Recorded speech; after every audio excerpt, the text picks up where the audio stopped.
A graça e a paz de Cristo Jesus, meus amados e queridos irmãos em Cristo. Eu queria trazer uma mensagem muito abençoada no dia de hoje para nossas vidas, que se encontra no livro de Mateus, capítulo 16, no versículo 26, que diz assim: Pois que adiantará ao homem ganhar o mundo inteiro e perder a sua alma? Ou o que o homem dará em troca de sua alma? Louvado seja o nome do Senhor.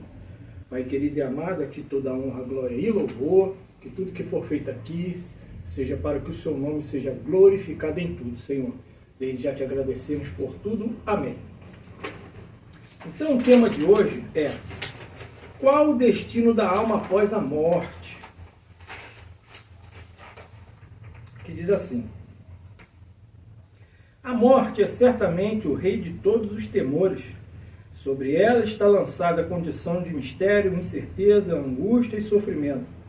Segundo o dicionário, morte significa cessação definitiva da vida ou da existência.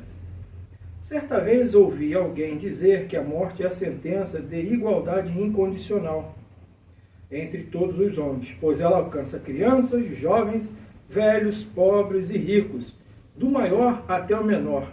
Essa sentença de separação os atinge sem fazer qualquer distinção. Compreendemos que a morte é de fato uma separação entre o corpo e o espírito. As Escrituras Sagradas nos falam sobre 3 tipos de morte: morte espiritual, morte física e morte eterna. Primeiro, a morte espiritual é a separação produzida pelo pecado entre Deus e o homem. Segundo, a morte física é a separação da alma ao corpo. Fomos feitos do pó e Deus soprou em nós o fôlego de vida. E no momento em que o espírito se desprende do corpo, este volta ao seu lugar de origem, o pó. O espírito sobrevive sem o corpo, mas o corpo não sobrevive sem o espírito. Terceiro, a morte eterna. A morte eterna é o afastamento de caráter eterno, irremediável, do homem e Deus. Esta é a segunda morte, que fala em Apocalipse 26. Crenças sobre o destino da alma após a morte. Há pelo menos 4 crenças muito conhecidas que retratam um suposto destino da alma após a morte. Iremos conhecê-las e analisá-las à luz das Sagradas Escrituras. Primeiro, o aniquilamento. Esta orientação afirma que a morte seria o fim de tudo e que nada existe após a morte. Segundo essa crença, literalmente morreu, acabou. Esse pensamento é abraçado pelas pessoas que não acreditam que o corpo seja uma soma psicossomática, ou seja, que acreditam que o homem tem, além do corpo físico, uma alma espiritual.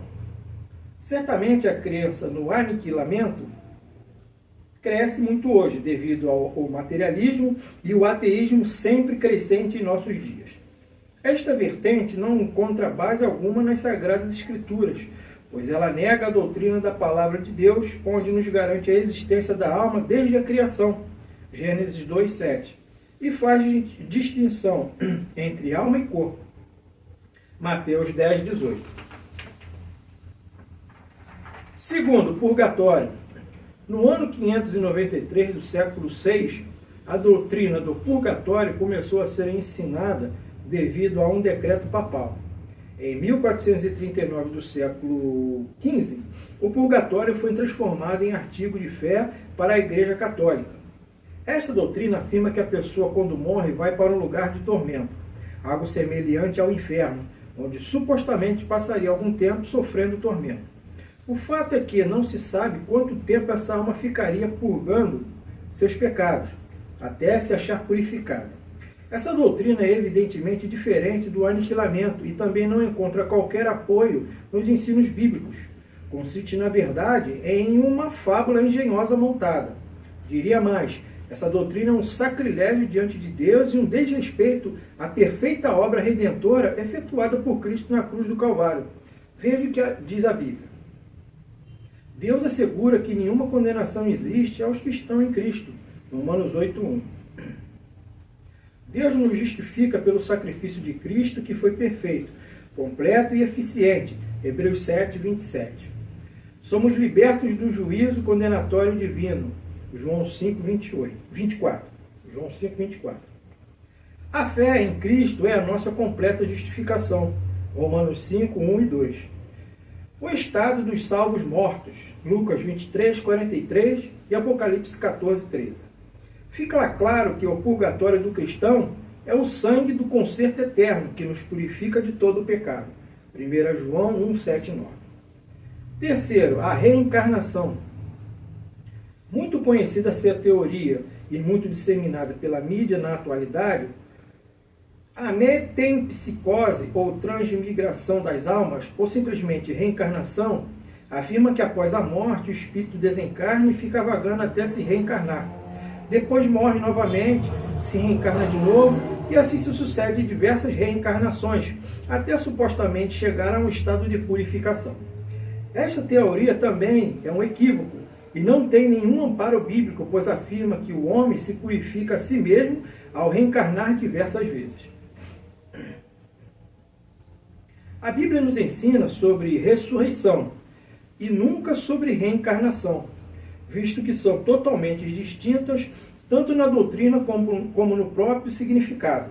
Segundo o dicionário Priberan de Língua Portuguesa, ressurreição significa ato de ressurgir, renovação e reaparição com o mesmo corpo anterior. Enquanto reencarnação significa reencarnar ou fazer entrar uma alma num corpo, que não era o que ocupava numa existência anterior. E como aos homens está ordenado morrerem uma vez, vindo depois disso o juízo. Hebreus 9, 27. Quarto, o sono da alma. O sono da alma consiste na crença de que junto ao corpo, no túmulo, a alma também estará dormindo até o dia da ressurreição. Este ensino também é uma interpretação equivocada, pois a Bíblia apresenta claramente dois destinos imediatos após a morte. Lucas 16, 19. De imediato após a morte, o que creu no Senhor Jesus tem sua alma retornando a Deus para com ele habitar, e não para ficar vagando, não para sofrer tormento, nem para dormir. Louvado seja o nome do Senhor. Então eu deixo essa reflexão, né, para as nossas vidas, né? Confere na palavra de Deus, na Bíblia, né? E queria agradecer primeiro a Deus e aos irmãos que se inscreveram no canal, tá bom?